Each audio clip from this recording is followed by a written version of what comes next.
Buod ng Dulang, Walang Sugat ni Severino Reyes.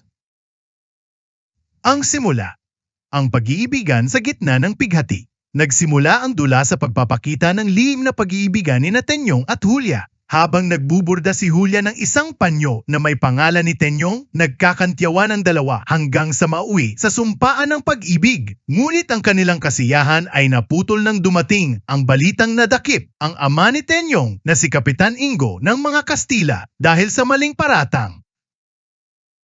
Ang kasukdulan. Ang paghihiganti at paghihiwalay na tagpuan ni Tenyong ang kanyang ama na labis na pinahirapan at namatay sa loob ng kulungan. Dahil sa poot at pagmamahal sa bayan, nagpasiya si Tenyong na sumapi sa mga Katipunero upang labanan ang mga Kastila. Napilitan siyang iwan si Julia, bagamat nangako sila sa isa't isa na maghihintay. Habang wala si Tenyong, pinuwersa ng ina ni Julia na si Juana ang kanyang anak na pakasalan ang isang mayamang lalaki na si Miguel. Dahil sa kawalan ng balita kay Tenyong at sa kagustuhang sumunod sa magulang, napilitang pumayag si Julia, ngunit lihim siyang nagpadala ng sulat kay Tenyong upang humingi ng saklolo. Ang wakas. Ang planong walang sugat. Sa araw ng kasal ni na Julia at Miguel, dumating ang mga Katipunero dala ang isang bangkay na nakabalot sa kumot. Ito ay si Tenyong, na mamatay-matay na dahil sa mga sugat mula sa digmaan. Ang huling hiling ni Tenyong bago siya mamatay ay makasal kay Julia.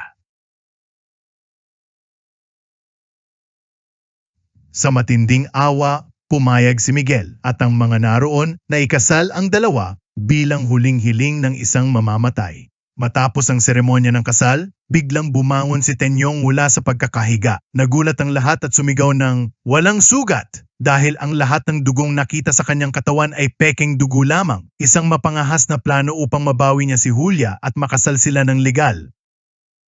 Tema: pag-ibig sa gitna ng digmaan, sakripisyo para sa bayan at ang pagtatagumpay ng katarungan laban sa mapaniil na dayuhan. Simbolismo. Ang panyo na binuburda ni Julia ay simbolo ng kanyang katapatan, samantalang ang sugat ni Tenyong ay simbolo ng mapanlinlang ngunit matalinong pakikipaglaban ng mga Pilipino. Kasipan. Ipinapakita ng dula na ang pag-ibig sa kapwa at pag-ibig sa bayan ay hindi mapaghihiwalay. In medias res, maaaring magsimula ang dula sa gitna ng kaguluhan sa kulungan upang agad na maipakita ang tensyon sa pagitan ng mga Pilipino at Kastila. Foreshadowing. Ang mga usapan ni na Julia at Tenyong tungkol sa panganib bago umalis si Tenyong ay pahiwatig na may matinding pagsubok na darating sa kanilang relasyon.